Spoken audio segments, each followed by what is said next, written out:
অন্তর্বর্তী সরকার স্বল্পমেয়াদী সংস্কারের কাজ করছে। দীর্ঘমেয়াদী সংস্কার করবে নির্বাচিত সরকার, জানালেন অর্থ উপদেষ্টা ডক্টর সালেহ উদ্দিন আহমেদ।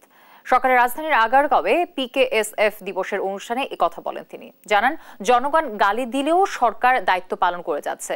ব্যাংক খাত সংস্কারের কাজ চলছে জানিয়ে উপদেষ্টা বলেন, এ খাতে একটি ফুটপ্রিন্ট করে দিতে চাই, যা পরবর্তী সরকারের কাছে উদাহরণ হয়ে থাকবে। সে অনুযায়ী কাজ করবে। দ্রব্যমূল্য নিয়ন্ত্রণে সবাইকে ভূমিকা রাখার আহ্বানও জানান অর্থ উপদেষ্টা।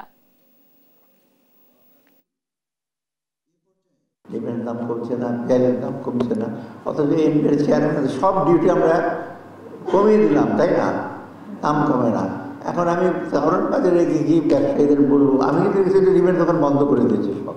অথচ আমি সেটা চিফ অ্যাডভাইজারকে বলে, দেখেন খালি বাণিজ্য মন্ত্রণালয়ের কাজ না, দ্রব্যমূল্য বিষয় অনেকগুলো ফ্যাক্টর